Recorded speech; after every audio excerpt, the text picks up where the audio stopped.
যারা বিভিন্ন ব্রাঞ্চ থেকে এখানে আছেন আর কি, মানে ম্যাডামরা বা অন্যান্য যে কোনো স্যার, তো আপনারা প্লিজ আপনাদের স্টুডেন্টদের লিস্টটা কাছে রাখবেন। লিস্টে যাতে রেজিস্ট্রেশন নাম্বার থাকে আর কি। রেজিস্ট্রেশন নাম্বার আর নাম ম্যাচ করতে হবে মাঝে মাঝে। আপনার যদি মনে হয় কোনো একটা ডাউট হচ্ছে রেজিস্ট্রেশন নাম্বারের সঙ্গে, তো সেটা আপনারা একবার মিলাতে পারেন, পুরোটা স্ক্রিনশট নিয়ে নিতে পারেন। স্ক্রিনশট নিয়ে একবার দেখতে পারেন যে আপনার ব্রাঞ্চের এই রেজিস্ট্রেশন নাম্বারটার সঙ্গে নামটা ম্যাচ হচ্ছে কিনা। কারণ কি আমাদের ব্রাঞ্চের গুলো আমরা হয়তো কিছুটা বুঝতে পারবো, ম্যাডামরা আছেন, ম্যাডামদের কাছে সব আমাদের এক্সেল শিট দেওয়া আছে, তো ওরা সঙ্গে সঙ্গে ম্যাচ করেন ওরা। তো যদি কোনো ডাউট হয় সঙ্গে সঙ্গে আমাকে আপনি ইনফর্ম করতে পারেন, আমি এখান থেকে এটা আউট করে দেবো। কারণ কি এখানে অনেক সময় মানে রেজিস্ট্রেশন নাম্বার এক নাম এক এভাবে ঢুকে দিতে পারে। কারণ আমরা হয়তো নেক্সট উইক থেকে এটা ইমেল রেজিস্ট্রেশন করব, মানে একটা আইডি যাবে রেজিস্ট্রেশন, মানে এই ক্লাসে ঢোকার জন্য একটা লিঙ্ক যাবে, সেই লিঙ্কে রেজিস্ট্রেশন করতে হবে, নিজস্ব রেজিস্ট্রেশন নাম্বার লাগবে আর ইমেল অ্যাড্রেস লাগবে। তো ওই রেজিস্ট্রেশন নাম্বার ইমেল অ্যাড্রেস ধরেই আমরা কিন্তু এখানে অ্যালাউ করবো আর কি, মানে আমরা ভেরিফাই করবো। ভেরিফাই করার পর একটা লিঙ্ক যাবে, মানে ওই মেলেই যাবে, যেই মেলটা আপনারা দেবেন ভেরিফিকেশনের জন্য, ওই মেলে একটা লিঙ্ক যাবে, সেই লিঙ্কের লেখা থাকবে ক্লিক হেয়ার টু জয়েন। তো সেখানে ক্লিক করলে আপনারা অটোমেটিকলি জয়েন করে যাবেন। তো সেই সিস্টেমটা আমরা নেক্সট উইক থেকে চালু করব, ঠিক আছে। এর জন্য আমি বিভিন্ন ব্রাঞ্চ থেকে ওদের এক্সেল শিটটা আমাকে নিতে হবে, মানে নামের সঙ্গে কি রেজিস্ট্রেশন নাম্বার আছে সেটা আমাকে ম্যাচ করে দেখতে হবে কিছুটা, ঠিক আছে, তারপর আমি এটা করব। আর প্রত্যেকে বলা হচ্ছে যাদের এখনো ইমেল অ্যাড্রেস তৈরি হয়নি তারা তৈরি করবে, আর ইমেল অ্যাড্রেস কিভাবে অ্যাক্সেস করতে হয় সেটাও কিন্তু জেনে নিতে হবে। এরপরে যতগুলো ক্লাস হবে সেগুলো সমস্ত কিন্তু ওই একটা লিংকের মাধ্যমে ঢুকবে, মানে একটাই তোমাদেরকে ভেরিফিকেশন মেল যাবে, ওই মেলে যেটা ক্লিক অপশন থাকবে, মানে যে টু জয়েন ক্লিক হেয়ার, ওখানে জয়েন ক্লিক করলে প্রত্যেকটা ক্লাসেই ঢুকতে পারবে। আমরা টাইম রাখবো, সেটা যখন হবে রেকর্ড হবে সেটা আমরা নাম্বার চেঞ্জ করে দেবো। আর তোমাদেরকে টাইমটা উল্লেখ খেয়াল রাখতে হবে কোন টাইমে কোন স্যারের ক্লাস আছে। আমি টাইমটাও পাঠিয়ে দেবো, আমি শুধু পাঠাবো স্যারের নাম আর টাইম, কোন টাইমে ক্লাস হবে, আর আমি লিঙ্ক পাঠাবো না। লিঙ্কে এর জন্য তোমাদের নিজস্ব যে ইমেল অ্যাড্রেস আছে সেই ইমেল অ্যাড্রেসে ওখানে ক্লিক করলে তোমরা অটোমেটিকলি ওই টাইমে ঢুকতে পারবে। তো এই সিস্টেমটা তোমাদের সম্বন্ধে তোমাদেরকে সরবরাহ হতে হবে, আই মিন ইমেল অ্যাড্রেসটা কিভাবে অ্যাক্সেস করতে হয় সেটা তোমাদেরকে জানতে হবে, ঠিক আছে? যদি না জেনে থাকো তাহলে আশেপাশে যদি কেউ থাকে, দাদা দিদি ভাই বোন, তাদের কাছে জেনে নাও কিভাবে ইমেলটা খুলে কিভাবে ইমেলটা অ্যাক্সেস করে, হ্যাঁ সেগুলো একটু জেনে নিতে হবে। যাক স্যার এসেছেন, স্যার নিজের নামেই খুলতে হবে?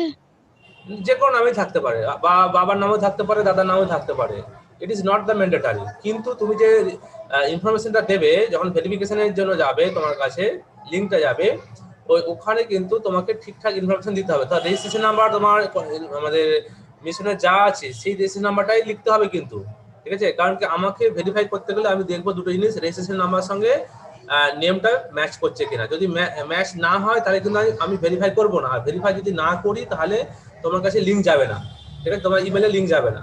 তবে বি কসাস, এটা সম্বন্ধে তোমরা সচেতন থাকো।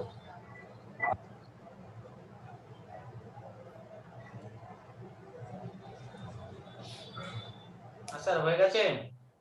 ও স্যার, হ্যাঁ হ্যাঁ স্যার, স্যার আপনি আপনি দেখতে পাচ্ছি না তো? হ্যাঁ এসে গেছে, না ঠিক আছে ঠিক আছে, স্পটলাইট করলাম।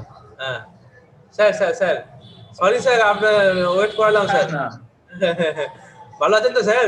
হ্যাঁ স্যার ভালো আছি, আপনারা কেমন আছেন? ঠিক আছে স্যার, আপনি চালু করে দেন। আমাদের 160 জনের মতো এসে গেছে আমরা, হ্যাঁ তো আপনি চালু করে দেন, এটা আমি রেকর্ডিং করছি। ওয়ালাইকুম আসসালাম। Recording in progress.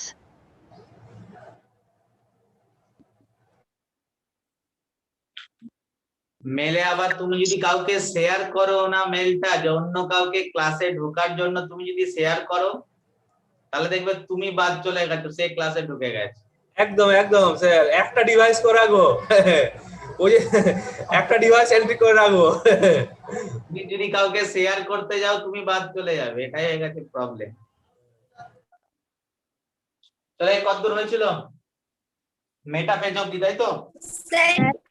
আজকে মেটা পেজ শুরু হবে। মেটা পেজ হয়নি? আগের দিন প্রফেজ হয়েছিল পর্যন্ত হয়েছিল। ও বাবা, ঠিক আছে। তাহলে আজকে মেটা পেজ।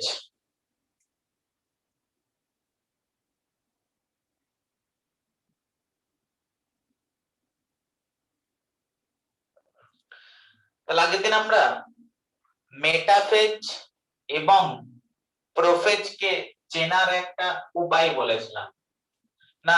আমি যদি এই ছবিটা আঁকি এবং সেম পিকচার যদি আমি আবারও আঁকি, দুটো যদি কাছাকাছি পিকচার হয়,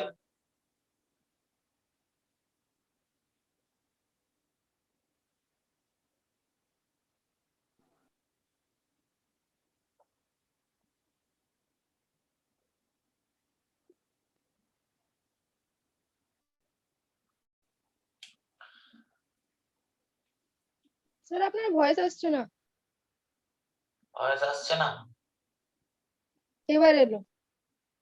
বলিনি তো কিছু, কি করে আসবে? তাহলে এই দুটো পিকচারের মধ্যে কোনটা প্রোফেজ আর কোনটা মেটাফেজ চেনার উপায় কি বলেছিলাম? মেটাপেজে বেমতন্তু দেখা যাবে। প্রোফেজে কি বেমতন্তু দেখা যায়নি? এটা কি বেমতন্তু স্যার না, মেটাপেজে স্পিন্ডল ফাইবার না? মেটাপেজে বেমতন্তু হলো ক্রোমোজোম টাচ করে থাকবে।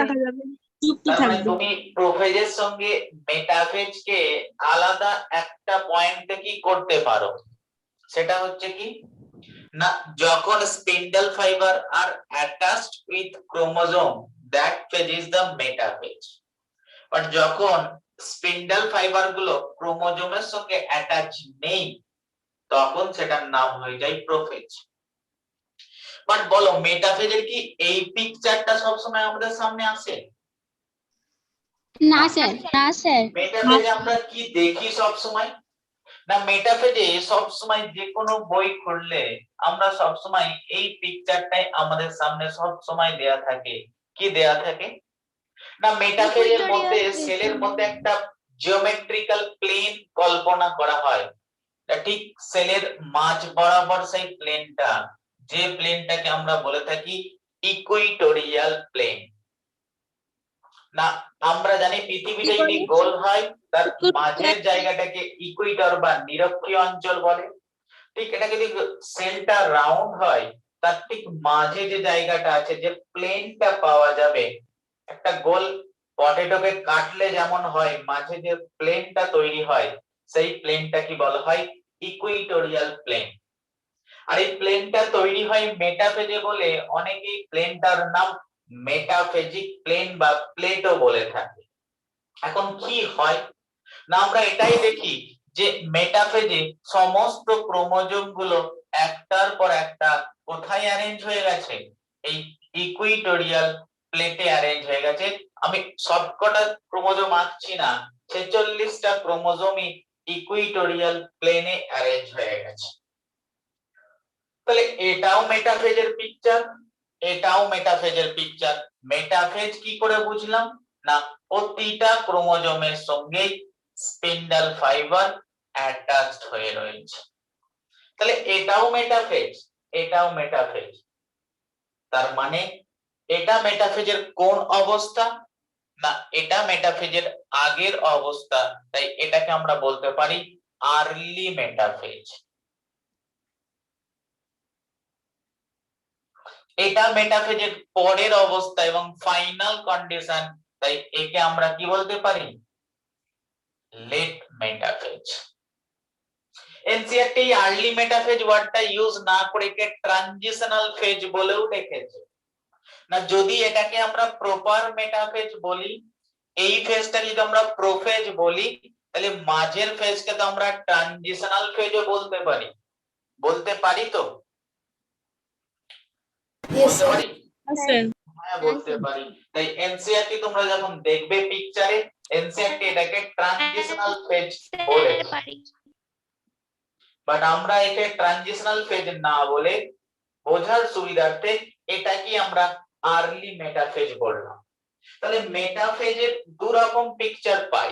না শুরুতে একরকম পিকচার পাই এবং প্রায় শেষের দিকে গিয়ে একরকম পিকচার পাই। শুরুতে যে পিকচারটা পেলাম that is called the early metaphase, পরে যে পিকচারটা পাবো তাকে আমরা বললাম লেট মেটাফেজ। তাহলে তুমি আমাকে বলবে আর্লি মেটাফেজ অ্যাকচুয়ালি হয়েছেটা কি? স্পিন্ডল ফাইবার গুলো ক্রোমোজোমের সঙ্গে তাহলে একটা কথা তো আমরা আগেই জানলাম, না প্রোফেজ থেকে যখনই মেটাফেজ এসছে প্রতিটা ক্রোমোজোমের সঙ্গে স্পিন্ডল ফাইবার অ্যাটাচড হয়েছে। তাহলে এটা যদি একটা ক্রোমোজোম হয়ে থাকে তাহলে ক্রোমোজোমের কোন জায়গায় অ্যাটাচড হয়েছে? না ক্রোমোজোমের স্পেশাল রিজিয়ন রয়েছে যার নাম সেন্ট্রোমিয়ার। সেন্ট্রোমিয়ার। আর এই সেন্ট্রোমিয়ারের উপরে একটা ত্রিস্তরীয় বা ট্রাই লেয়ার প্রোটিন প্রেজেন্ট থাকে, যে প্রোটিনটার নাম কাইনেটোকর। আর সেই কাইনেটোকরের সঙ্গে কে এসে অ্যাটাচড হয়েছে? না স্পিন্ডল ফাইবার অ্যাটাচড হয়েছে। তাহলে স্পিন্ডল ফাইবার কি সেন্ট্রোমিয়ারের সঙ্গে অ্যাটাচড হয় না কাইনেটোকরের সঙ্গে অ্যাটাচড হয়? কাইনেটোকরের সঙ্গে।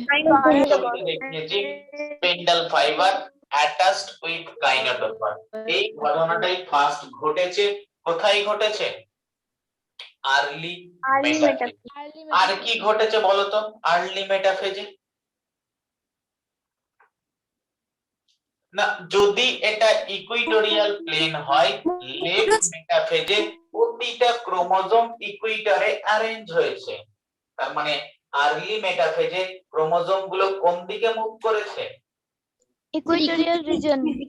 তাহলে যে ক্রোমোজোম গুলো এদিক সেদিক ছড়িয়ে ছিটিয়ে ছিল, আলটিমেট যেটা উপরের দিকে আছে সেই ইকুইটরের দিকে গেছে, যেটা নিচের দিকে আছে সেই ইকুইটরের দিকে মুভ করেছে। ঠিক কোন দিকে মুভ করেছে? না in a plate, that plate is called metaphasic plate. তার মানে সেকেন্ড আর্লি মেটাফেজ এটাই হয়েছে, ক্রোমোজোম গুলো ইকুইটর প্লেটের দিকে মুভ করেছে। তাহলে আর্লি মেটাফেজে দুটো ইভেন্ট আমাদের সামনে ঘটেছে। লেট মেটাফেজে কি হয়েছে না, লেট মেটাফেজে আলটিমেট আমরা দেখলাম ইচ ক্রোমোজোম, প্রতিটা ক্রোমোজোম পরপর অ্যারেঞ্জ হয়ে গেছে। কোথায় অ্যারেঞ্জ হয়েছে? In metaphasic plate. এবং মেটাফেজিক প্লেটে ক্রোমোজোম গুলো পরপর অ্যারেঞ্জ হয়ে একটা গ্রুপ তৈরি করে, সেই গ্রুপটার নাম মেটাফেজিক গ্রুপ।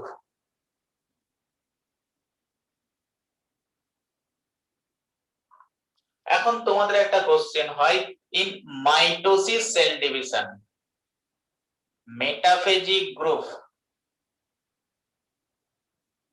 একটা ছোট্ট এমসিকিউ তোমাকে জিজ্ঞেস করছি না, মেটাফেজিক গ্রুপের নাম্বার কত হবে ইন মাইটোসিস, ইন মিওসিস 1?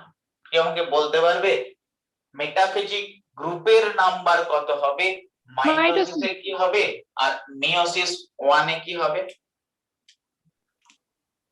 1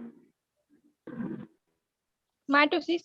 তার মানে আমরা এখনো মেটাফেজিক গ্রুপ জিনিসটা ঠিক বুঝতে পারলাম না, শুনে নাও না। মাইটোসিসে যখন আমরা মেটাফেজিক প্লেটের দিকে তাকাবো, আমরা এটাই দেখতে পাবো, এই একটা ক্রোমোজোম, তার পাশে আরেকটা ক্রোমোজোম, তার পাশে আরেকটা ক্রোমোজোম, এইভাবে 46টা ক্রোমোজোম পরপর অ্যারেঞ্জ থাকে। কেমন অ্যারেঞ্জ থাকে?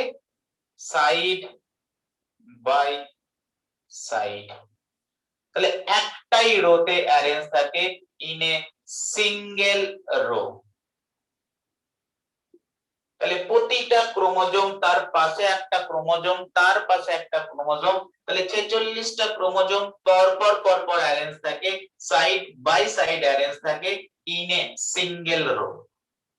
তাই তুমি যখন দেখবে, তুমি নিশ্চয়ই 46টা ক্রোমোজোমকে ইন্ডিভিজুয়ালি দেখতে পাবে, এবং এই ক্ষেত্রে এক একটা ক্রোমোজোম এক একটা গ্রুপ তৈরি করে, একটা ক্রোমোজোম নিয়েই একটা গ্রুপ। তাহলে 46টা ক্রোমোজোম যদি পরপর থাকে, তাহলে কটা গ্রুপ তৈরি হবে? 46টা। মানে এতে তৈরি হয় 46টা group. But meiosis cell division যখন তোমরা দেখবে, সেখানেও মেটাফেজিক প্লেটে ক্রোমোজোম অ্যারেঞ্জ হয়, বাট যখনই তুমি দেখতে পাবে, ধরো এটা একটা ক্রোমোজোম, এটা তার পাশে ক্রোমোজোম, বাট এই ক্ষেত্রে এরকম পরপর পরপর ক্রোমোজোম গুলো অ্যারেঞ্জ থাকবে, বাট এই ক্ষেত্রে একটা ক্রোমোজোমের উপরে সেকেন্ড ক্রোমোজোম প্রেজেন্ট থাকবে। তার মানে এই ক্ষেত্রে যে গ্রুপটা তৈরি হবে, সেটা কতটুকুলো গ্রুপ তৈরি হবে? তাহলে দুটো দুটো ক্রোমোজোম মিলে একটা করে গ্রুপ তৈরি হয়। তার মানে মিওসিস 2 এর ক্ষেত্রে, মিওসিস 1 এর ক্ষেত্রে ক্রোমোজোম আর অ্যারেঞ্জ 1 আপন একটার উপর আরেকটা অ্যারেঞ্জ করে। কটা রো তৈরি করে? দে ফর্ম 2 রো তৈরি করে। So the metaphasic group is the 23। তাহলে লেট মেটাফেজ থেকে একটাই এমসিকিউ তোমাকে জিজ্ঞেস করা হয় যে মাইটোসিসের ক্ষেত্রে মেটাফেজিক গ্রুপ কটা হতে পারে? কি বলছো? দুটো রো তৈরি করে। ওয়ান আপনের পরে কি লিখেছেন স্যার? ওয়ান আপন অ্যানাদার, একটার উপর আরেকটা থাকে। ক্লিয়ার? দিয়ে দুটো রো তৈরি করে, তাই গ্রুপের সংখ্যা 23। বোঝা গেল? হ্যাঁ স্যার। হ্যাঁ স্যার। মানে তোমাকে যদি এখান থেকে কোশ্চেন একটাই করে না, মেটাফেজিক প্লেটে number of metaphasic group in mitosis or in meiosis 1। যাই হোক, আমরা মেটাফেজের এইটুকু জিনিস আমরা জানলাম। এবার তোমাকে আমি একটা কোশ্চেন করে আমরা নেক্সট ফেজে এন্ট্রি করব। না, কোশ্চেনটা কি না, সেলস অ্যাকচুয়ালি সেল ডিভিশনের কোন ফেজে আমরা ক্রোমোজোমাল মুভমেন্ট দেখতে পাই? তাহলে কোশ্চেনটা হচ্ছে এটাই না, ক্রোমোজোমাল মুভমেন্ট অ্যানাফেজ দশা অ্যানাফেজ লেট মেটাফেজ কোন ফেজে আমরা ক্রোমোজোমাল মুভমেন্ট দেখতে পাই? 1 prophase, 2 metaphase, 3 anaphase, 4th 2 + 3। Anaphase 2 + 3 metaphase metaphase anaphase বলেছে অ্যানাফেজ মেটাফেজ সোজা কোশ্চেন, এই কোশ্চেনটার মধ্যে কোনো জটিলতা নেই, বাট তা সত্ত্বেও তোমাদের কত ভাবতে হচ্ছে অ্যানসার কোনটা হবে। অ্যানাফেজ অ্যানাফেজ হবে না অ্যানাফেজ হবে না? অ্যানাফেজ হবে স্যার অ্যানাফেজই হবে। অ্যাকচুয়ালি এক্ষুনি তো আমি এক্সপ্লেইন করলাম, তারপরেও তোমার মাথায় কনফিউশন থাকে, এটাই স্বাভাবিক, এটাই এমসিকিউ। এক্ষুনি আমি বললাম ক্রোমোজোমাল মুভমেন্ট মেটাফেজেও হয়, আবার এবার পড়ব ক্রোমোজোমাল মুভমেন্ট অ্যানাফেজেও হয়। তার মানে অ্যানসার হবে 2 + 3। তার মানে তোমরা জানো, বাট কনফিডেন্সের অভাব রয়েছে, কারণ তোমরা সব সময় পড়ে এসছো যে ক্রোমোজোমাল মুভমেন্ট অ্যানাফেজই হয়, এটাই পড়ানো হয়েছে। বাট মেটাফেজে যদি ক্রোমোজোমাল মুভমেন্ট না হয়, তাহলে মেটাফেজে কি ক্রোমোজোম গুলো অ্যারেঞ্জ হতে পারতো? না স্যার কখনোই পারতো না, বুঝলে? ফলে ক্রোমোজোমাল মুভমেন্ট দুটো ফেজই হয় না, মেটাফেজেও ক্রোমোজোমাল মুভমেন্ট হয়। কেমন হয় না, যদি এটা সেল হয়ে থাকে তাহলে chromosome are moves towards the equator. আর অ্যানাফেজেও ক্রোমোজোমাল মুভমেন্ট হয়। কেমন হয় না, যদি এটা সেল হয় তাহলে chromosomal movement towards the pole. তাহলে ঠিক একটার অপোজিট মুভমেন্ট হয়ে থাকে। মেটাফেজে ক্রোমোজোমাল মুভমেন্ট গুলো টুয়ার্ডস ইকুয়েটর হয়ে থাকে, বাট অ্যানাফেজে ক্রোমোজোমাল মুভমেন্ট টুয়ার্ডস পোল হয়ে থাকে। ফলে তোমরা যখন ক্রোমোজোমাল মুভমেন্ট ওয়ার্ডটা শুধু পাবে, তোমার অ্যানসার দুটোই হবে। তোমার যদি ক্রোমোজোমাল মুভমেন্ট দিয়ে কোশ্চেনটা দিয়ে দেয় টুয়ার্ডস ইকুয়েটর, তাহলে তোমার অ্যানসার হবে মেটাফেজ। তোমার যদি কোশ্চেনে দিয়ে দেয় ক্রোমোজোমাল মুভমেন্ট টুয়ার্ডস পোল, তখন অ্যানসার কি হবে? Anaphase anaphase. ফলে খুব তাড়াতাড়ি অ্যানসার না, অ্যানসার সোজা কোশ্চেনই ভেবে চিন্তে দিতে হয় না। যখন টুয়ার্ডস পোল হয় সেই ফেজটার নাম অ্যানাফেজ, তাই এই মুভমেন্টটার নাম দিয়ে থাকি আমরা অ্যানাফেজিক মুভমেন্ট। বাট যখন মেটাফেজে টুয়ার্ডস ইকুয়েটরের দিকে ক্রোমোজোমের মুভমেন্ট হয়, সেই ফেজটার একটা নাম দেয়া হয়। কি নাম দেয়া হয় জানো এই মুভমেন্টটার? ইকুইটোরিয়াল মুভমেন্ট কি? মেটাফেজিক movement This movement is called the congregational movement. এই মুভমেন্টটাকে কনগ্রিগেশনাল মুভমেন্ট বলা হয়, কনগ্রিগেশন বলা হয়। ক্লিয়ার? তার মানে কোশ্চেন সবসময় ভেবে অ্যানসার দেবে। তাহলে আলটিমেট আমরা মেটাফেজ সম্পর্কে জানলাম, এবং মেটাফেজ পড়তে গিয়ে একটা কোশ্চেনের অ্যানসার করতে গিয়ে আমরা দেখলাম অ্যানাফেজে ফেজটাই হচ্ছে এমন ফেজ যে ফেজে ক্রোমোজোম গুলো দুই প্রান্তের দিকে মুভ করে। ক্লিয়ার? তাহলে কি হয় যদি আমাকে পিকচার আঁকতে বলে, তাহলে অ্যানাফেজে হয়টা কি না, অ্যানাফেজকে চেনার উপায় হচ্ছে এটাই, ক্রোমোজোম আর মুভ টুয়ার্ডস দা। কনগ্রেশনাল মানে কি? কি বলছো? কনগ্রেশনাল শব্দটার মানে কি? ওটার বাংলায় দেখবে যে কোনো বইয়ে বাংলাতেই কনগ্রিগেশন বলে, কেন্দ্রীয়। বুঝলে? কেন্দ্রীয় মুভমেন্ট। তার মানে আমাকে যখনই কোনো অ্যানাফেজের পিকচার আঁকতে হবে, সব সময় আমাদের মাথায় থাকবে অ্যানাফেজের পিকচার হবে সেটাই যেখানে আমি কি শো করব না ক্রোমোজোম গুলো কোন দিকে মুভ করছে? পোলের দিকে। পোলের দিকে মুভ করছে। পোলের দিকে। যেই মেটাফেজ শেষ হতে চলেছে, অ্যানাফেজ যেই মাত্র শুরু হলো, এখানে একটা স্পেশাল এনজাইম প্রেজেন্ট থাকে। ঠিক আছে, যে স্পেশাল এনজাইমটা প্রতিটা ক্রোমোজোমের সেন্ট্রোমিয়ারকে কেটে দেয়।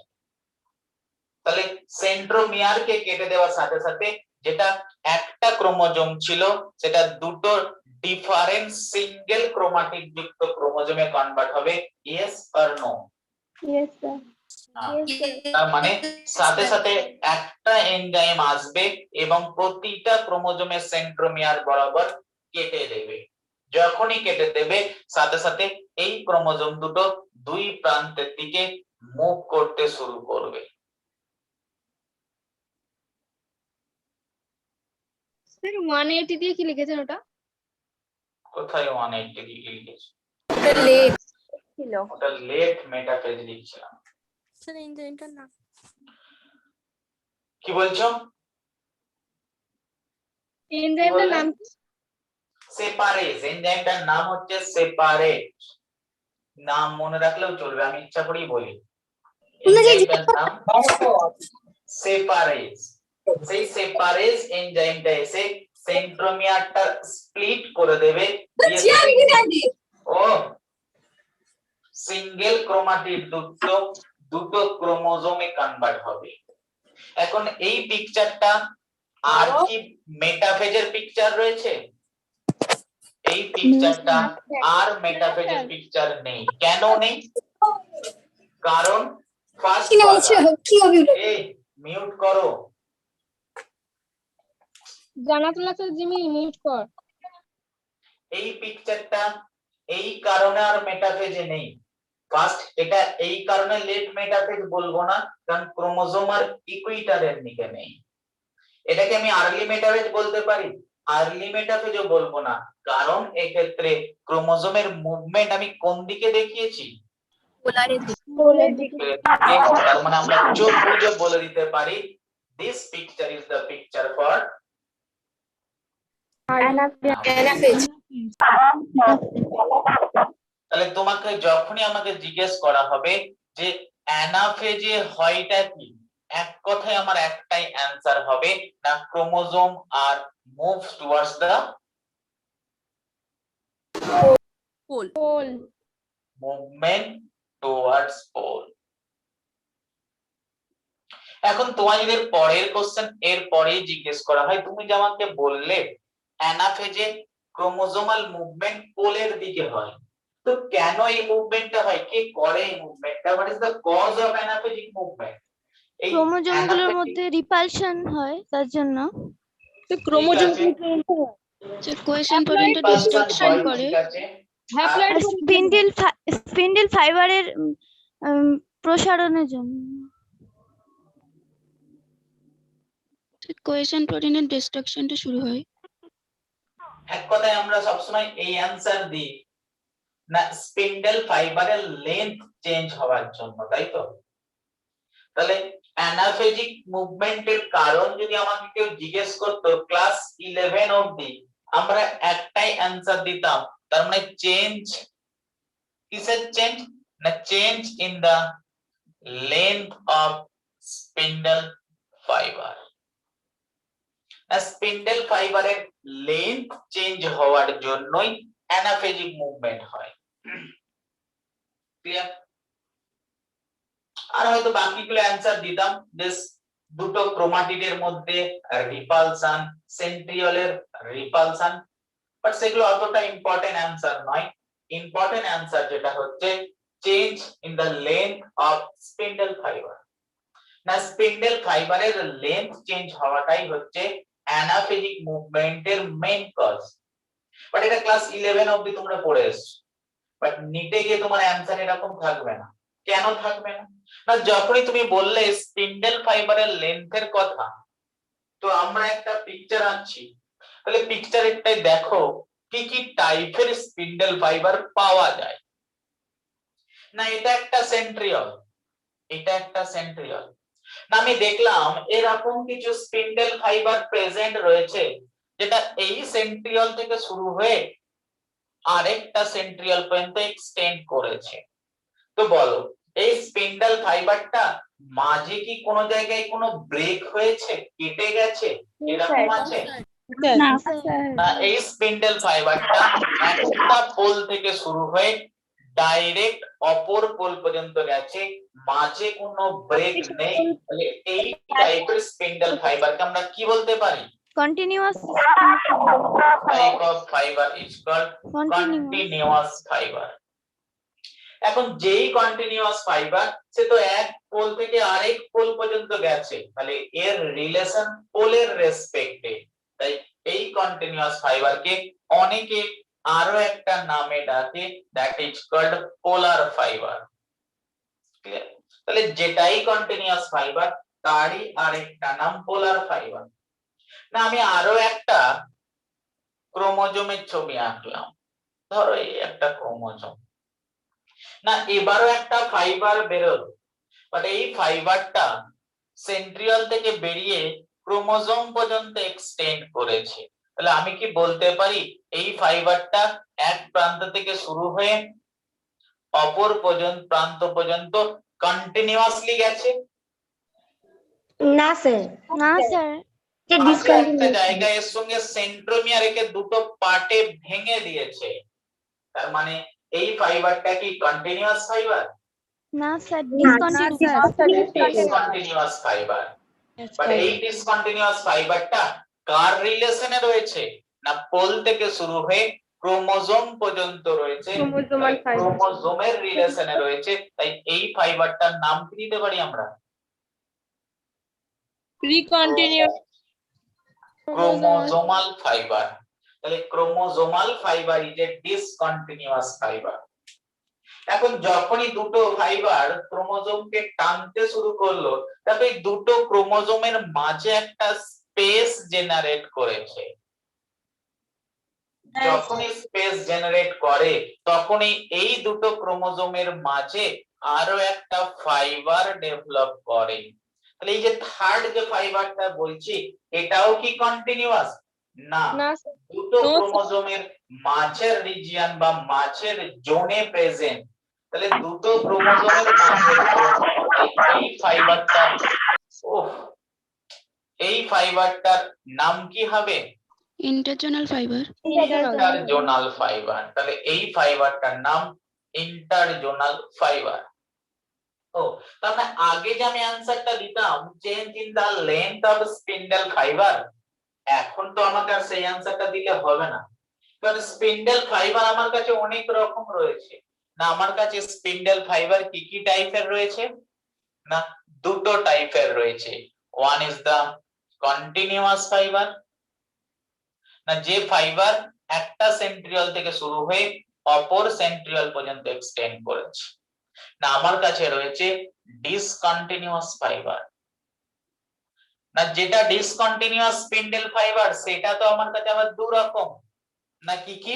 না একটা পোল থেকে শুরু হয়ে ক্রোমোজোম পর্যন্ত আছে, আর একটা ক্রোমোজোম থেকে শুরু করে আর একটা ক্রোমোজোম পর্যন্ত আছে। না যেটা পোল থেকে শুরু করে ক্রোমোজোম পর্যন্ত রয়েছে এরই নাম আমি কি বললাম?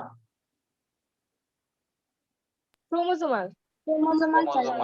আর যে ফাইবারটা দুটো ক্রোমোজোমের মাঝে তৈরি হয়েছে তারই নাম কি বললাম?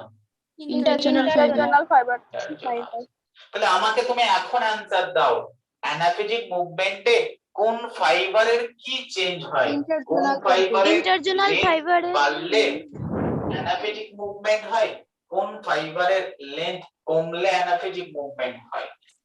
ক্রোমোজোমাল ফাইবারের হচ্ছে লেন্থ অ্যানাফেজিক মুভমেন্ট হয়, আর ইন্টারজোনাল ফাইবারের লেন্থ বাড়লে তাহলে আমার ছবি তো আমাকে বলে দিয়েছে তুমি যত ক্রোমোজোমাল ফাইবারকে লেন্থটা ছোট করবে তত ক্রোমোজোম তো পোলের দিকে এগোবে, যত তুমি দড়িটা ধরে টানবে তত ক্রোমোজোম পোলের দিকে এগোবে, ক্রোমোজোমাল ফাইবারের লেন্থ ছোট হবে। তার মানে আমি এটুকু বুঝলাম, না ক্রোমোজোমাল ফাইবারের লেন্থ যত ছোট হবে তত বেশি অ্যানাফেজিক মুভমেন্ট হবে। সেকেন্ড, ইন্টারজোনাল ফাইবার, না যত ক্রোমোজোম দুই প্রান্তের দিকে যাবে মাঝের যে জোনাল ফাইবারটা তার লেন্থ বাড়বে না কমবে? তার মানে ক্রোমোজোমাল অ্যানাফেজিক মুভমেন্টের আরো একটা কারণ হচ্ছে increase the length of interzonal fibre. But এর পরের কোশ্চেনটা আমাকে অ্যানসার দাও, আদেও কি কোন রকম ইফেক্ট ফেলে অ্যানাফেজিক মুভমেন্টে না, স্যার। Continuous fibre? স্যার না স্যার। কন্টিনিউয়াস ফাইবার কি আদেও কোনো রেসপন্সিবল রয়েছে অ্যানাফেজিক মুভমেন্টে? No sir. না স্যার স্যার ক্রোমোজোমাল আর ইন্টারজোন ওটা আরেকবার একটু বলে দিন না। পোল থেকে শুরু হয়ে ক্রোমোজোম পর্যন্ত যে ফাইবার তার নাম ক্রোমোজোমাল ফাইবার, দুটো ক্রোমোজোমের মাঝে যে ফাইবার তার নাম ইন্টারজোনাল ফাইবার। ক্রোমোজোমাল ফাইবারের লেন্থ কমলে অ্যানাফেজিক মুভমেন্ট হয়, ইন্টারজোনাল ফাইবারের লেন্থ বাড়লে অ্যানাফেজিক মুভমেন্ট হয়। বাট আমার কোশ্চেন ছিল আদেও কি কন্টিনিউয়াস ফাইবার কোন রকম রেসপন্স দেখায় অ্যানাফেজিক মুভমেন্টে? না স্যার নো স্যার। এটাই তো এক্সপেক্ট করেছিলাম যে তোমরা সবাই বলবে নো, তখন আমি কারেক্ট অ্যানসারটা দেবো। স্যার কমে যায় তো হ্যাঁ স্যার যখন- ফেলে। এবার তো বলবে ফেলে, কিন্তু কিভাবে স্যার বলে দিন। সেটা বলবো তো, সেই জন্যই তো কোশ্চেনটা করলাম। ভ্যানিশ হয়ে যায়। তো যখন তোমাকে আমি বলেছিলাম না একটা টাইমে প্রোফেজের শুরুতে দুটো সেন্ট্রিওল পাশাপাশি ছিল, হ্যাঁ না না, এই দুটো সেন্ট্রিওলকে Yes, sir. দুই পাশে পাঠালো কে? না এদের মাঝে বাঁশ এসেছিল, বাঁশটার নাম কি ছিল? মাইটোটিক অ্যাপারেটাস পড়িয়েছিলাম আমরা, এটা স্পিন্ডেল ফাইবার। এই স্পিন্ডেল ফাইবারের লেন্থ যত বাড়ছিল এই সেন্ট্রিওল এদিকে মুভ করছিল, এই সেন্ট্রিওল এদিকে মুভ করছিল। তাহলে দুটো সেন্ট্রিওলের মাঝের স্পিন্ডেল ফাইবার সেন্ট্রিওলকে কি করে? একে বাড়ায়। অপর থেকে মানে দূরে সরিয়ে দেয়, যেদিকে যাবে সেদিকে যেতে ঠেলে দেয়। দূরে সরিয়ে দেয়। তাহলে তোমার মাঝে যে ফাইবারটা কন্টিনিউয়াস রয়েছে, তুমি যদি এর লেন্থ বাড়িয়ে দাও তাহলে কি হবে? না স্যার। কি না স্যার? এই মাঝের যে কন্টিনিউয়াস ফাইবারটা রয়েছে তুমি যদি এর লেন্থ কে কোনোভাবে বাড়িয়ে দাও তাহলে এর কাজ কি? সেন্ট্রিওল মুভমেন্ট কমে যাবে। সেন্ট্রিওল গুলোকে দুই বিপরীত পাশের দিকে দিকে ঠেলা। তাই কন্টিনিউয়াস ফাইবারের লেন্থ বাড়ালেই এই সেন্ট্রিওল এদিকে ঠেলবে, এই সেন্ট্রিওলকে এদিকে ঠেলবে। তাহলে বলো সেন্ট্রিওল যদি আরো একটু দূরে চলে যায় তাহলে সেন্ট্রিওলকে ঠেলা মানে কোন ফাইবারের টান বাড়ে? Chromosomal fibre. ক্রোমোজোমাল ফাইবারের টান বাড়া মানে কোন মুভমেন্ট হবে? অ্যানাফেজিক মুভমেন্ট করতে গেলে কন্টিনিউয়াস ফাইবারের রোল কি? বাড়তে হবে। ফাইবারের দুদিকে length আরো বাড়তে হবে। বোঝা গেল? কন্টিনিউয়াস ফাইবারের লেন্থ যত বাড়বে সেন্ট্রিওল তত দুদিকে ঠেলা পড়বে এবং তত ক্রোমোজোমাল ফাইবারে টান পড়বে এবং অ্যানাফেজিক মুভমেন্ট শো করবে। তাহলে আগে যে আনসারটা জানতাম যে change in the length of spindle fibre is the cause of anaphasic movement. Anaphasic মুভমেন্টের কারণ হচ্ছে স্পিন্ডেল ফাইবারের লেন্থ বাড়া কমা।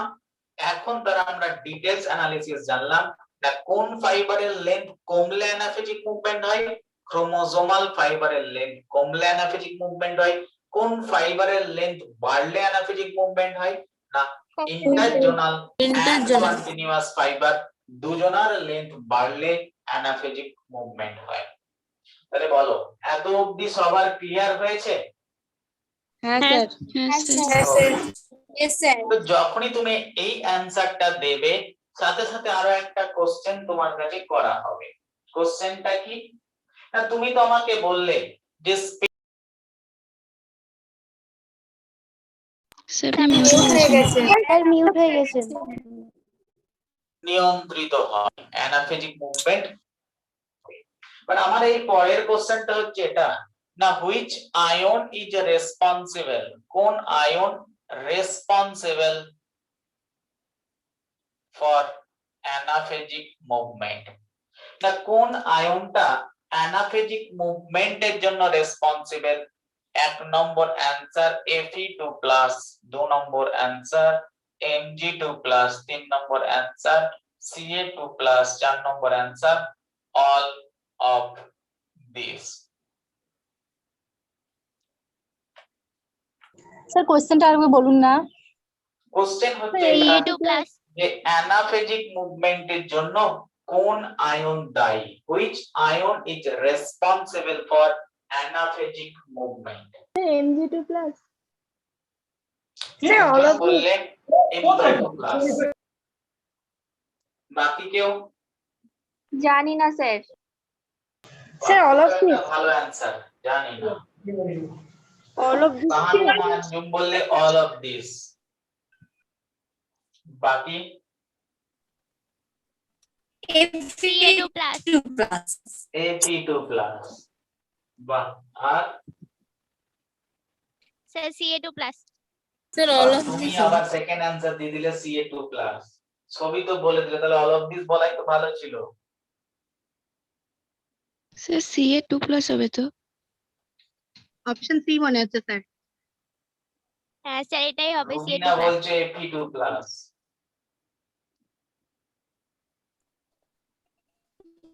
Sir, Mg2 plus. অ্যানসার যেটা হবে দেখে হয়তো অনেকেই অল অফ দিস মেরে দেবে,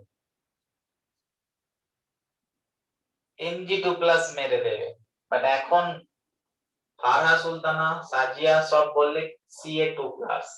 অ্যাকচুয়ালি অ্যানসার হবে Ca2 প্লাস। স্যার ফার্স্ট থেকে এটাই বলছি। বাহ, তাহলে ঠিক বলেছো। তাহলে কোন আয়ন রেসপন্সিবল অ্যানাফেজিক মুভমেন্টের জন্য? তাহলে অ্যানসার হবে Ca+2। এখন কোশ্চেন হচ্ছে কেন Ca+2 কি, কেন এরা নয় কেন? না সেটার কারণ জানতে গিয়ে আমি কি করলাম না, আমি একটা স্পিন্ডেল ফাইবার কে বাইরে বের করে নিয়ে এসে দেখার চেষ্টা করলাম যে স্পিন্ডেল ফাইবার তৈরি কি করে হয়েছে। না যখনই আমরা দেখলাম স্পিন্ডেল ফাইবার দুটো প্রোটিন দিয়ে তৈরি হয়েছে, একটার নাম আলফা টিবিলিন প্রোটিন আর একটার নাম বিটা টিবিলিন প্রোটিন। তাই দুটো টিবিলিন প্রোটিন মিলেই তৈরি হয়েছে স্পিন্ডেল ফাইবার। নাই দুটো কি করে, নাই আলফা এবং বিটা টিবিলিন প্রোটিন আলটিমেট একে অপরের সঙ্গে জুড়ে গিয়ে একটা ডাইমার তৈরি করে। তাহলে দুটো মিলে তৈরি হয়েছে, তাই এটাকে আমরা কি বলবো? আগে ছিল ইন্ডিভিজুয়াল মনোমার, এখন দুটো মিলে গেছে, নাম কি হবে? ডাইমার। না যখনই ডাইমার তৈরি হলো, এরকম একটা ডাইমার, তার পাশে আরো একটা ডাইমার তৈরি হলো, এরকম ডাইমার গুলো পর পর জুড়ে এই ডাইমার গুলোর একটা পলিমারিক ফর্ম তৈরি হলো, নাকি আলফা বিটা। তারপরে আবার ধরো alpha beta, beta alpha, beta alpha, alpha beta, alpha beta. তাহলে ডাইমার গুলো পর জুড়ে একটা পলিমারিক ফর্ম তৈরি হলো, এবং সেই পলিমারিক ফর্মটা কি দেখতে কার মতো লাগছে? না একটা ফাইবারের মতো লাগছে। এরই তো নাম কি? এরই নাম স্পিন্ডেল ফাইবার। তাহলে স্পিন্ডেল ফাইবার তৈরি হওয়ার জন্য কাকে দরকার? স্যার আলফা বিটাটা কি আরেকবার একটু বলবেন please? Alpha beta tubulin protein. Cell chapter পড়েছো? সেল চ্যাপ্টারে সাইটোস্কেলিটন বলে যে পার্টটা আছে, পড়েছো কখনো? হ্যাঁ স্যার। সেই সাইটোস্কেলিটন পার্টে গেলেই এই দুটো প্রোটিনের নাম তো পাবেই, alpha টিবিলিন protein, beta tubulin protein. এটা একটা গোলাকার প্রোটিন। তোমাদের পড়িয়েছিলাম না লেগ প্রোটিন কখন তৈরি হয়? লেগ প্রোটিন পড়াতে গিয়ে টিবিলিন প্রোটিনের নাম পড়েছিলাম সেল সাইকেল পড়াতে। হ্যাঁ স্যার। হ্যাঁ। ভুলে গেলে কি করে? তাহলে এইটাই হচ্ছে আলফা এবং বিটা টিবিলিন প্রোটিন। আর এই alpha beta tubulin protein dimer তৈরি করে, আর সেই ডাইমার গুলো পর মিলে তৈরি হয়ে যায় স্পিন্ডেল ফাইবার। তাহলে বলো স্পিন্ডেল ফাইবার তৈরি করার জন্য কি দরকার? Alpha beta tubulin alpha protein আর বিটা প্রোটিন ডাইমার দরকার। যদি আলফা বিটা ডাইমার না হয় তাহলে তো স্পিন্ডেল ফাইবার তৈরিই হবে না। আর এই আলফা বিটা ডাইমার তৈরি করার জন্য আলফা এবং বিটা টিউবিউলিনকে জুড়তে হবে, হ্যাঁ না না? হ্যাঁ স্যার এই জোড়ার কাজটা কে করে? এই জোড়ার কাজটা করে ক্যালসিয়াম আয়ন। ক্যালসিয়াম আয়ন আর mainly glue like action show করে, আঠার মতো কাজ করে।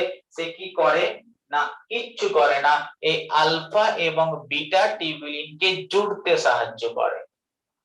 তাহলে বলো, যে দিকে যেখানে ক্যালসিয়াম আয়ন বেশি হবে, তাহলে যেখানে ক্যালসিয়াম আয়নের পরিমাণ বেশি হবে সেখানে আলফা বিটা ডাইমার বেশি ভালো হবে। বেশি ডাইমার তৈরি হবে। তাহলে যত ডাইমার তৈরি হবে, ডাইমার গুলো জুড়ে কি তৈরি করবে? স্পিন্ডল ফাইবার স্পিন্ডল ফাইবার তৈরি হবে। তার মানে স্পিন্ডল ফাইবারের লেন্থ বাড়বে। আর যে জায়গাটায় ক্যালসিয়াম আয়নের কনসেন্ট্রেশন কম হবে সেখানে ডাইমার গুলো ব্রেক করতে থাকবে, নতুন করে আর ডাইমার তৈরি হবে না। যে ডাইমার ছিল সেগুলোই আস্তে আস্তে নষ্ট হতে শুরু করবে, কারণ ক্যালসিয়াম আয়ন নেই, আঠা কমে গেছে। আর যখনই কমে যাবে, ডাইমার ব্রেক করতে থাকবে, স্পিন্ডল ফাইবারের লেন্থ ডিক্রিজ করবে। ডিক্রিজ করতে পারে।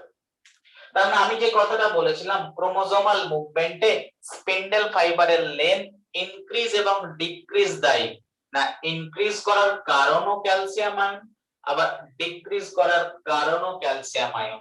ইনক্রিজ কখন হয় না, যদি সে জায়গায় ক্যালসিয়াম আয়নের কনসেন্ট্রেশন বেশি হয়। ডিক্রিজ কখন হয়, যদি সে জায়গায় ক্যালসিয়াম আয়নের কনসেন্ট্রেশন কম হয়। কম হয়। তাহলে এবার পিকচারটা আমার তুমি দেখো না। এবার আমি কি বলবো না, ক্যালসিয়াম আয়নই মেন রেসপন্সিবল অ্যানাফেজিক মুভমেন্টের জন্য। না, এই ক্যালসিয়াম আয়ন একটা সেলের মধ্যে অ্যানাফেজের সময় আনইকুয়াল ডিস্ট্রিবিউশন শো করে। কেমন আনইকুয়াল ডিস্ট্রিবিউশন শো করে না, একটা সেলের মধ্যে যত পেরিফেরির দিকে যাবে ক্যালসিয়ামের কনসেন্ট্রেশন কমবে। তাহলে যত পেরিফেরির দিকে যাবে ক্যালসিয়ামের কনসেন্ট্রেশন কমবে, বাট পেরিফেরি থেকে যত ইকুইটরের দিকে যাবে ক্যালসিয়ামের কনসেন্ট্রেশন বাড়বে। তাহলে বলো না, তুমি কি করছিলে না, এই ক্রোমোজোম গুলোকে টানছিলে, এবং এই ক্রোমোজোম গুলোকে টানার কারণ কি বলছিলে?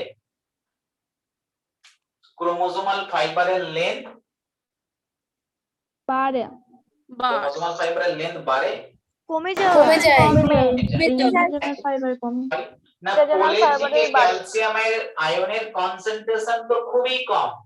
কম থাকার জন্য এখান থেকে আলফা এবং বিটা টিউবিউলিন গুলো খুলে যায়, ফলে আবার সেন্ট্রিওল ফাইবারটাকে ধরে টান দেয় এবং ক্রোমোজোমাল ফাইবারের লেন্থ কমতে থাকে। তাহলে অ্যাকচুয়ালি পোলের দিকে ক্যালসিয়ামের কনসেন্ট্রেশন কম হওয়ার জন্য স্পিন্ডল ফাইবারটা ছোট হতে থাকে। আর যত ক্রোমোজোমাল ফাইবার ছোট হয়, ক্রোমোজোম তত পোলের দিকে মুভ করতে থাকে। আর এই যে আলফা বিটা টিউবিউলিন গুলো খুলে গেল, কোথায় ক্যালসিয়ামের কনসেন্ট্রেশন বেশি? ইকুইটরে বেশি। ফলে এই আলফা বিটা টিউবিউলিন গুলো এসে ইকুইটরে পরপর জমতে থাকে এবং দুটো ক্রোমোজোমের মাঝে কোন ফাইবারটার লেন্থ বাড়িয়ে দেয়? ইন্টারজেনাল ফাইবারের লেন্থ বাড়িয়ে দেয়। তাহলে এখন আমরা আরো একটা এক্সপ্লেনেশন পেলাম।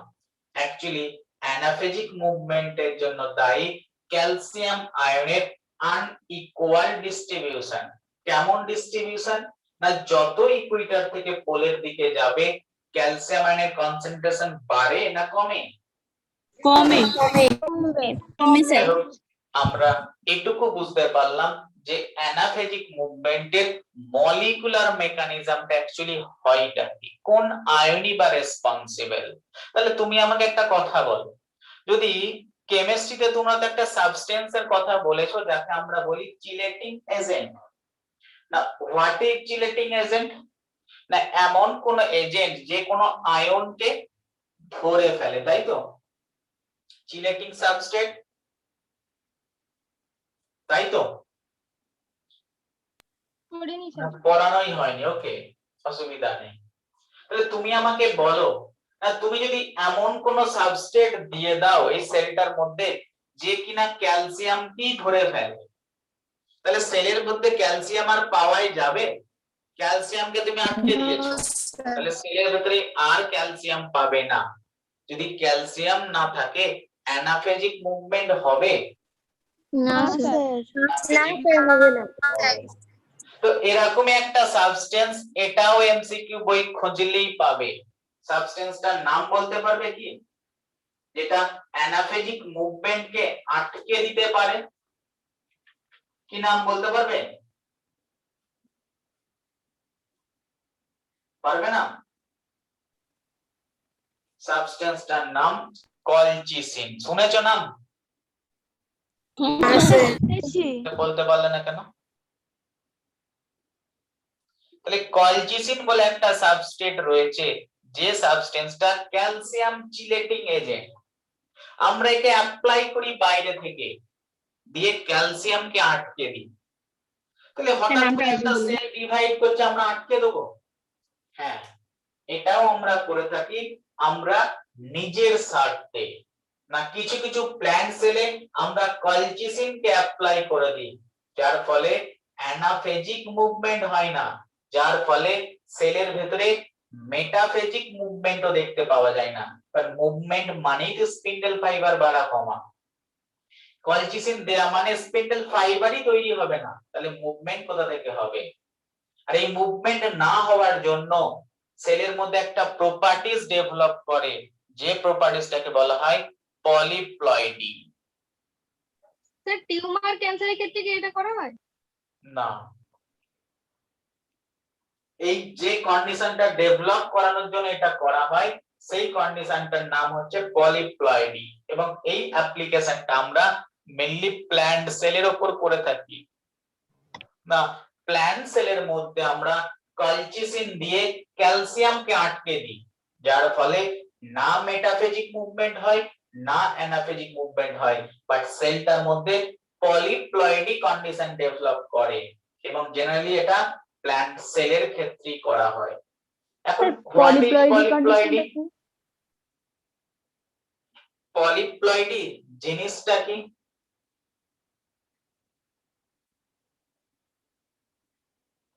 পলিপ্লয়েডি কাকে বলে? অ্যানাফেজকে রুখে দিচ্ছে। এত বেসিক নড়বড় থাকলে হবে না, পড়তে হবে। স্যার ক্রোমোজোম নাম্বার যদি ক্রোমোজোম সেট আকারে, ক্রোমোজোমের সেটের চেঞ্জ কে বলা হয় পলিপ্লয়েডি। একটা সিম্পল ধরো আমাদের সেল দিয়ে एग्जांपल দিই। আমাদের সেলের ভেতরে 1 2 3 এরকম করে 26টা ক্রোমোজোম মিলে একটা সেট তৈরি হয়। ঠিক এরকম আরো 26টা ক্রোমোজোম মিলে সেকেন্ড সেট তৈরি হয়। তাহলে আমাদের সেলের ভেতরে কটা প্লয়েডি রয়েছে? দুটো। আমরা ডিপ্লয়েড, তাই তো? 26 আর 26 কত হয়ে গেল? 23 23 হবে, আমি 26 26 বলছি। 23 23 মিলে 46টা ক্রোমোজোম হয়।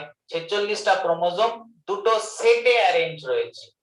এখন যদি আমার আরো একটা সেট বেড়ে যেত, তাহলে আমরা কি 2n লিখতে পারতাম? আমরা কি লিখতাম?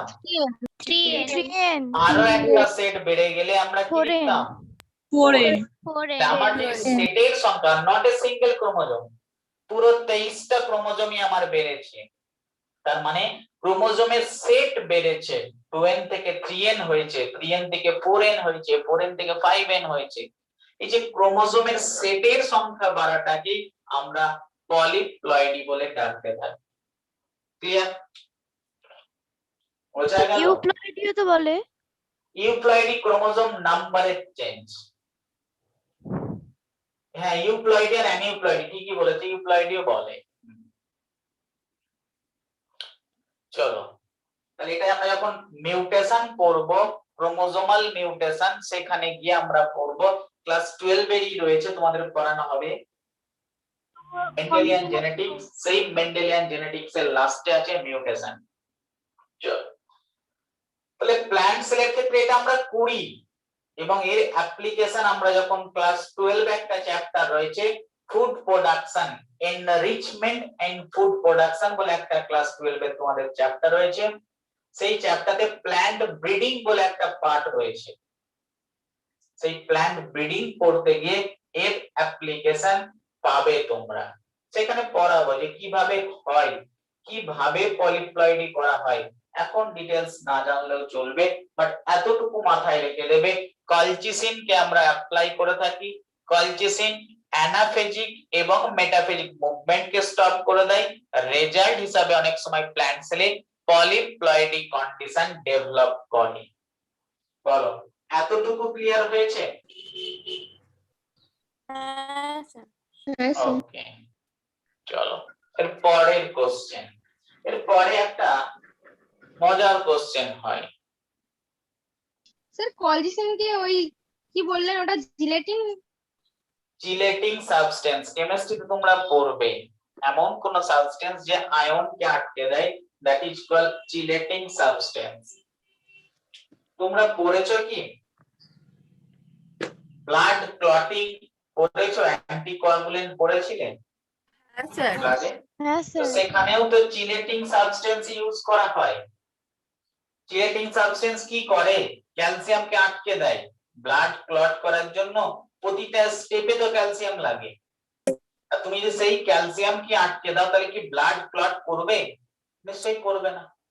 তো এই ক্যালসিয়ামকে আটকানোর জন্য আমরা যে যে সাবস্টেন্স গুলো ইউজ করি সেগুলোকে চিলেটিং সাবস্টেন্স, এবং এই সাবস্টেন্স গুলোই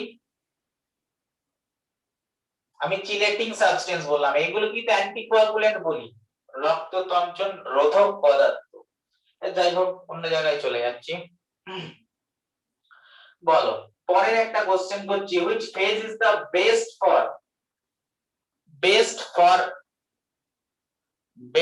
phase না সেল ডিভিশনের কোন ফেজটা বেস্ট? কিসের জন্য best? For study chromosome. Metaphase. একই কোশ্চেন করছি, which phase is the best phase for study shape of chromosome? সে বলে অ্যানাফেজ আর ফার্স্ট এমনি metaphase.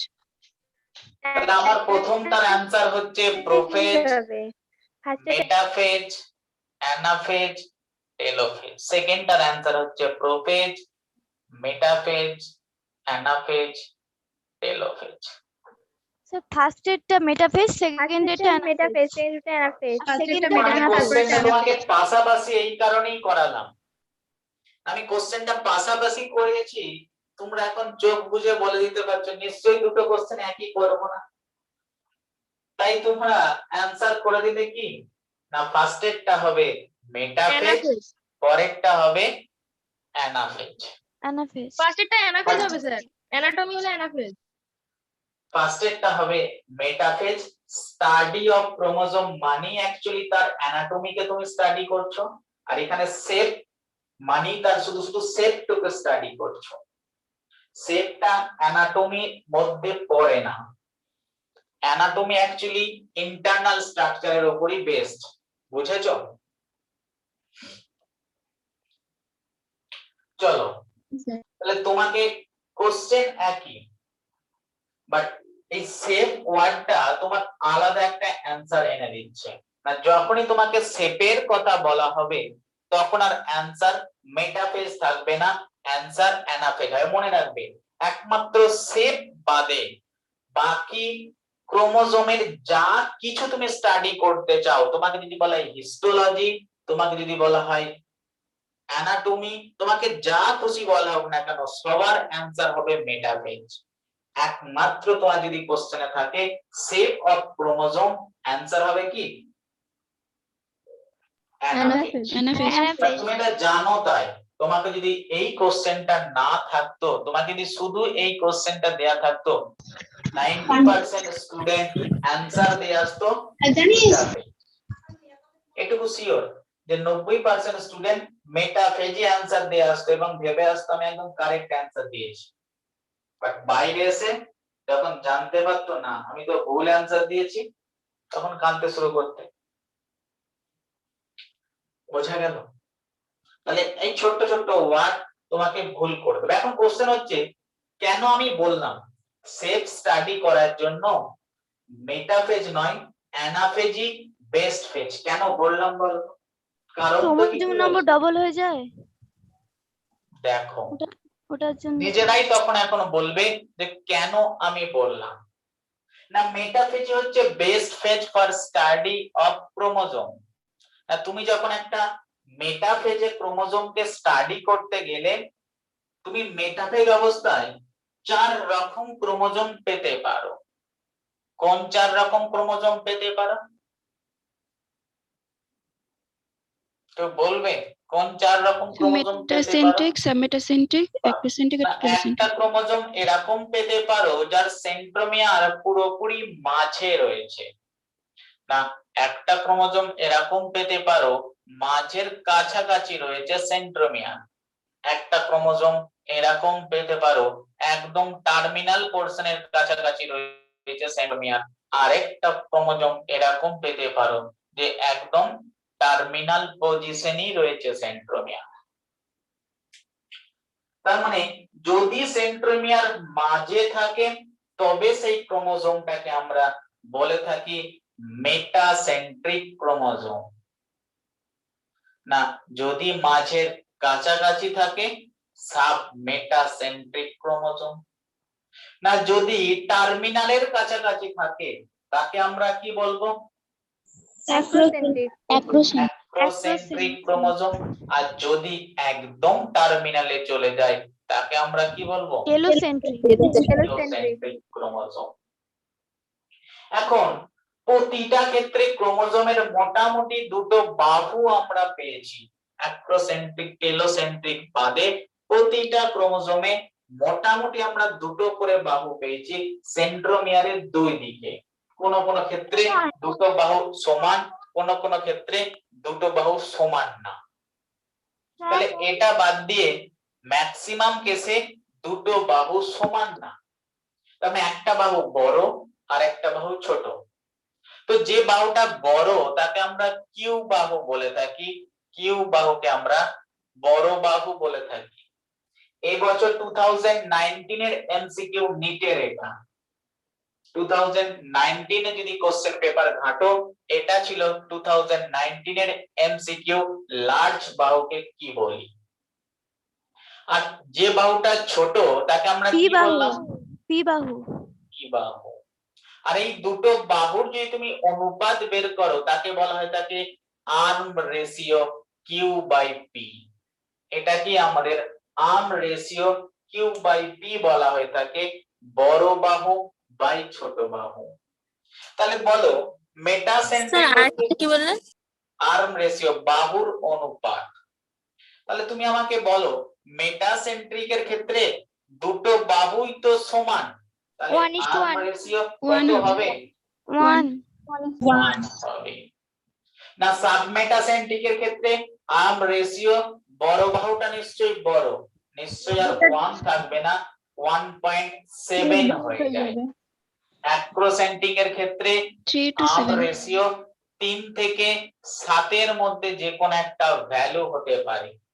টেলোসেন্ট্রিকে arm ratio infinity pay চলে যায়, ফলে টেলোসেন্ট্রিক আর্ম রেশিওকে আমরা কনসিডার করি।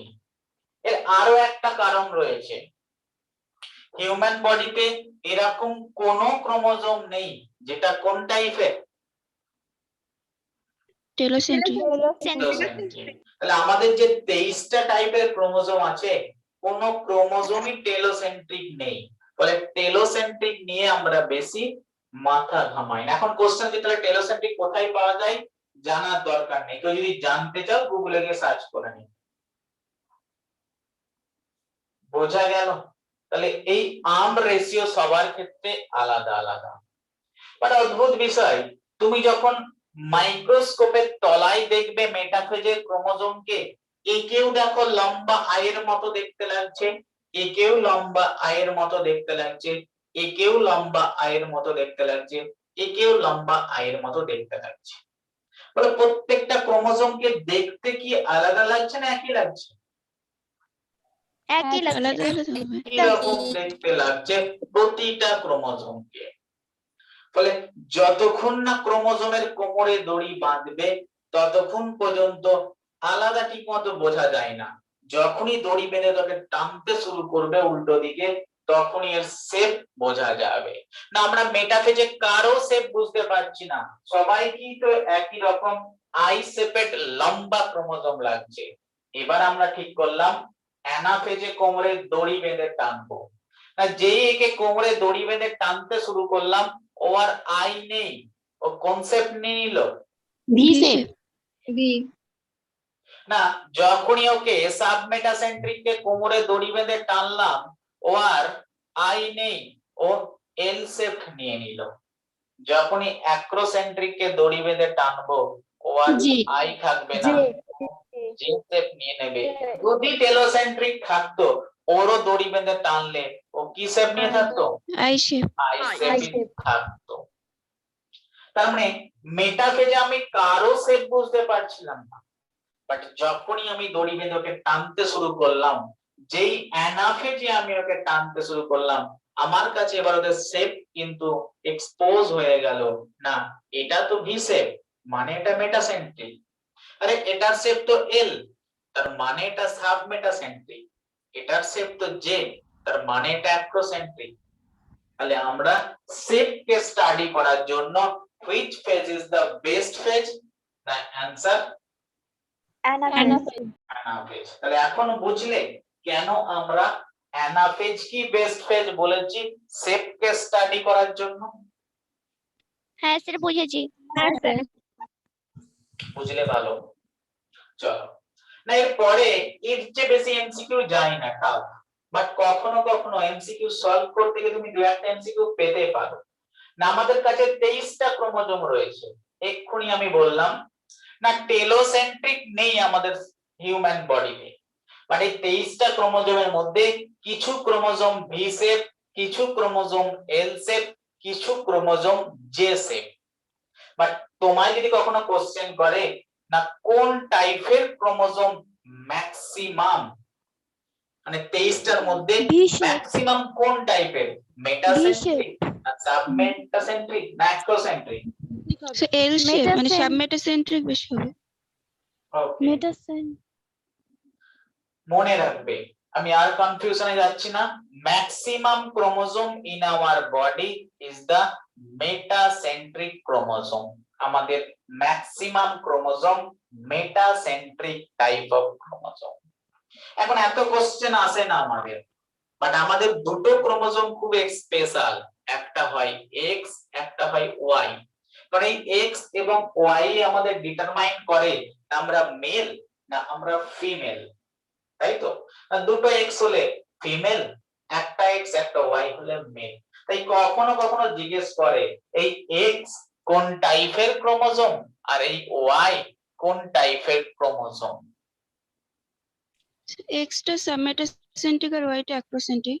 বা Y is the acrocentric chromosome and the X is the submetacentric chromosome. তাহলে এই দুটো পয়েন্ট এক্সট্রা তুমি যদি পারো তো মাথায় রাখবে, Y is the acrocentric, X is the submetacentric, and the maximum chromosome in our body is the submetacentric type of chromosome. বলে এতটুকু ক্লিয়ার হয়েছে? হ্যাঁ স্যার। সেল সাইকেলের সবচেয়ে ছোট ফেজের নাম? Anaphase.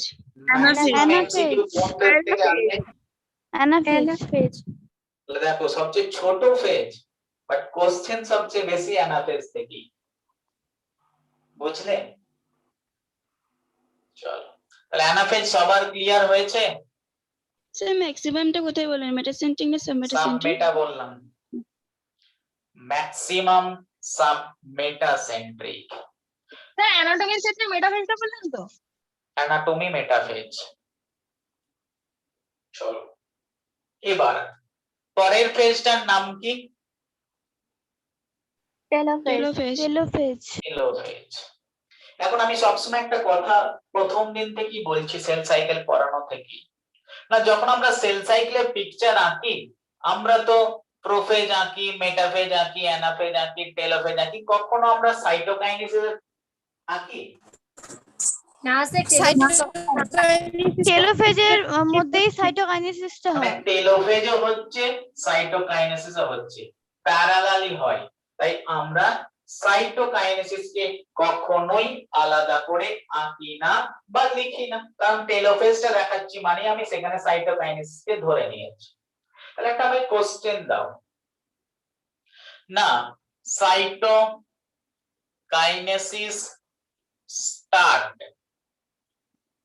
which phase of cell cycle?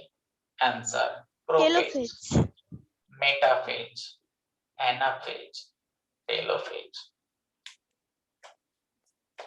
তাহলে সোজা একটা কোশ্চেন আমি তোমাদের সামনে করেছি, cytokinesis start which phase of cell cycle? Answer দাও তাড়াতাড়ি। টেলোফেজে। টেলোফেজ। Telophase।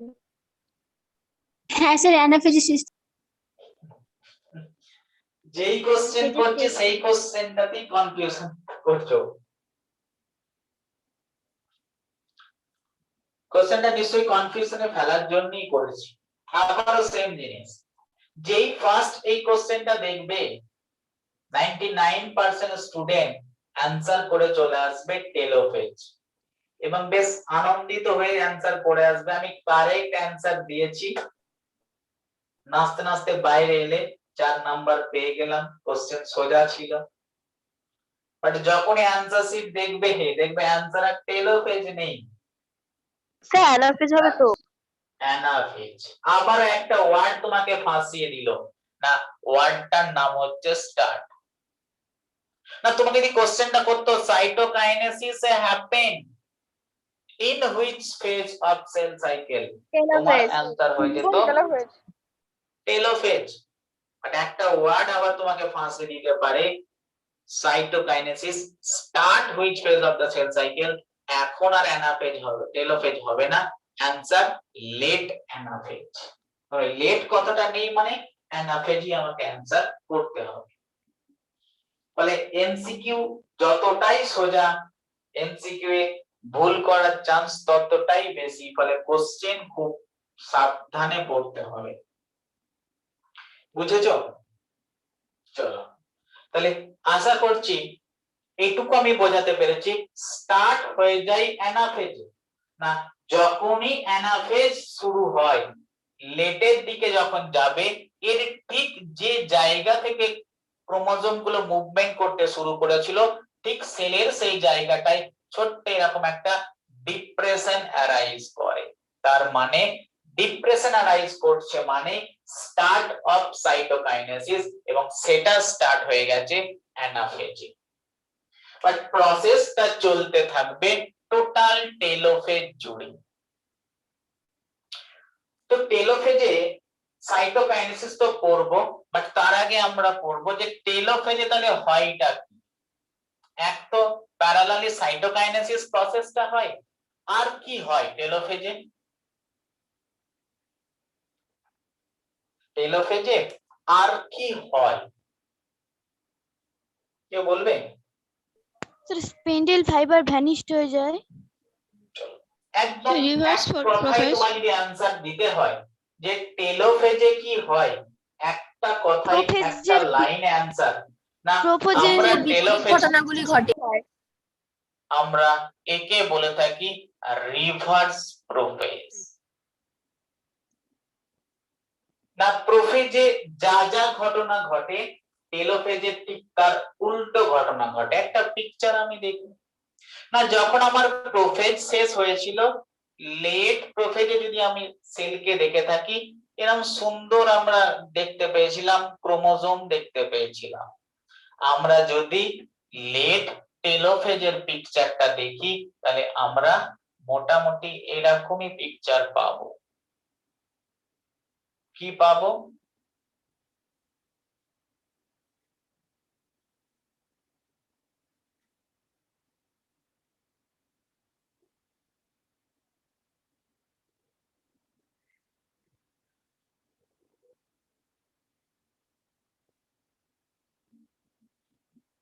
তাহলে বলো না, দুটো পিকচারকে আমরা কম্পেয়ার করে বলবো যে কেন আমি একে বললাম না telophase is the reverse prophase. না ফার্স্ট দেখো, প্রোফেজের মধ্যে আমরা কি পেয়েছিলাম না ক্রোমাটিন ফাইবার গুলো কনডেন্স হয়ে কি তৈরি করেছিল? ক্রোমোজোম। বাট যখনই টেলোফেজ গেলাম সেই ক্রোমোজোম গুলো আবার ডিকন্ডেনসেশন হয়েছে, না ডিকন্ডেনসেশন হয়ে কিসে কনভার্ট হয়ে গেছে? আবার ক্রোমাটিন ফাইবারে কনভার্ট হয়ে গেছে। তাহলে প্রোফেজে হয়েছিল কনডেনসেশন, টেলোফেজে হলো ডিকন্ডেনসেশন। প্রোফেজে ছিল ক্রোমোজোম, টেলোফেজে তার ক্রোমোজোম তার ক্যারেক্টারকে হারিয়ে ফেলেছে, আর ক্রোমোজোম নেই, ক্রোমাটিন ফাইবারে কনভার্ট হয়ে গেছে। না প্রোফেজে আমি দেখেছিলাম নিউক্লিওলাস ডিসঅ্যাপিয়ার করে গিয়েছিল, বাট টেলোফেজে আমি কি দেখলাম? নিউক্লিওলাস রিঅ্যাপিয়ার করে গেছে। না প্রোফেজে আমি দেখেছিলাম নিউক্লিয়ার মেমব্রেন ডিসঅ্যাপিয়ার করে গেছে, টেলোফেজে আমি কি দেখলাম? নিউক্লিয়ার মেমব্রেন রিঅ্যাপিয়ার করে গেছে। না প্রোফেজে আমি দেখেছিলাম গলগি বডি ডিসঅ্যাপিয়ার করে গেছে, বাট এখানে আমি কি দেখলাম? গলগি বডি রিঅ্যাপিয়ার করেছে। না প্রোফেজে আমি দেখেছিলাম এন্ডোপ্লাজম রেটিকুলাম ডিসঅ্যাপিয়ার করে গেছে, এখানে আমি কি দেখলাম? এন্ডোপ্লাজম রেটিকুলাম রিঅ্যাপিয়ার করেছে। তাহলে আমরা প্রোফেজে যা যা দেখেছিলাম টেলোফেজে কি তার উল্টো পিকচার দেখতে পাচ্ছি? হ্যাঁ না না? হ্যাঁ স্যার। প্রোফেজে আমি যা যা পিকচার দেখেছি টেলোফেজে পুরোপুরি তার উল্টো পিকচার দেখতে পেলাম। তাই আমরা টেলোফেজকে এক লাইনে বলে ফেলি telophase is the reverse prophase phase. তাই তুমি আবারও কোশ্চেন দেখবে, তোমার কোশ্চেনে কি দিয়েছে? নিউক্লিয়ার মেমব্রেন অ্যাপিয়ার না নিউক্লিয়ার মেমব্রেন ডিসঅ্যাপিয়ার? কোশ্চেন তুমি দেখবে ক্রোমাটিন ফাইবারের কনডেনসেশন দিয়েছে না ডিকন্ডেনসেশন দিয়েছে। তাহলে তোমাকে এই ওয়ার্ড গুলোর উপর খেয়াল রাখতে হবে, অ্যাপিয়ার না ডিসঅ্যাপিয়ার, কনডেনসেশন না ডিকন্ডেনসেশন। তার উপর অ্যানসার কখনো প্রোফেজ হবে, কখনো কখনো টেলোফেজ হবে। তাহলে আশা করছি আমরা টেলোফেজের কন্ডিশনে কি হয় আমাদের কাছে ক্লিয়ার হয়ে গেছে, তাই তো? ক্লিয়ার হয়েছে সবাইকার? হ্যাঁ স্যার। ওকে। বাট এই টেলোফেজ যখন হয় অ্যাপিয়ার গুলো সব হতে থাকে প্যারালালি, এদের মাঝে কি হয় না সাইটোকাইনেসিস হয়। বাট সাইটোকাইনেসিস দু রকম হয়। কেন দু রকম? না আমাদের অ্যানিমাল সেল আর প্ল্যান্ট সেল তো একই না।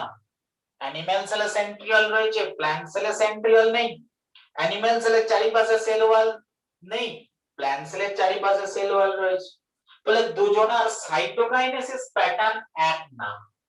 তার মানে টেলোফেজের প্যারালালি যদি সাইটোকাইনেসিস প্রসেসটা চলতে থাকে, বাট এই সাইটোকাইনেসিস প্রসেস প্ল্যান্টের ক্ষেত্রে একরকম, না এই সাইটোকাইনেসিস প্রসেস অ্যানিমেলের ক্ষেত্রে আরেক রকম। না অ্যানিমেলের ক্ষেত্রে যে সাইটোকাইনেসিস প্রসেসটা হয় সেই সাইটোকাইনেসিস প্রসেসটাকে আমরা একটা নামে ডাকি। কি নামে ডাকি? Cleavage. Now, this process is called cell furrow method. Cleavage method বলতে পারো, but actually একে ডাকা হয় থাকে cell furrow method. Cleavage method বললেও খুব একটা ভুল করবে না।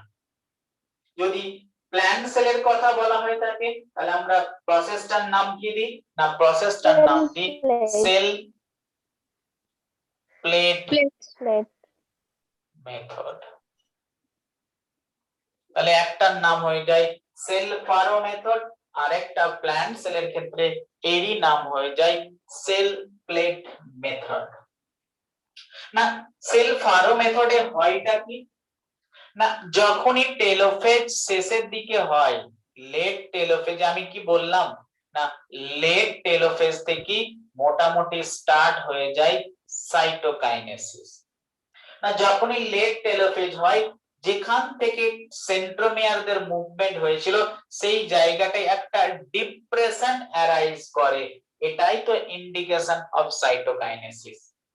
না যখনই সেই জায়গাটায় ডিপ্রেশন অ্যারাইজ করবে, এখানে কিছু কন্ট্রাকটাইল প্রোটিন অ্যারেঞ্জ হবে in a ring like fashion, এবং তার একটা রিং তৈরি করবে, এই রিংটারই নাম কন্ট্রাকটাইল রিং। তাহলে এই কন্ট্রাকটাইল রিংটা তৈরি হবে কিছু প্রোটিন দিয়ে, যে প্রোটিন গুলোকে বলা হয় কন্ট্রাকটাইল প্রোটিন। এখন বলো আমাদের শরীরে কন্ট্রাকটাইল প্রোটিন কারা কারা? Actin, myosin. Actin, myosin. তাহলে এখানেও যে কন্ট্রাকটাইল প্রোটিন পাওয়া যাবে ওই একই কন্ট্রাকটাইল প্রোটিন, মেন হচ্ছে অ্যাক্টিন এবং তার সাথে আরো একটা রয়েছে মায়োসিন। তাহলে এই কন্ট্রাকটাইল রিং তৈরি করছে অ্যাক্টিন এবং মায়োসিন। তুমি যদি এটাকে কাটো, যেমন আগে বলেছি রাউন্ড শেপের আলুকে কাটলে যেমন পাবে, ঠিক সেরকম ভাবে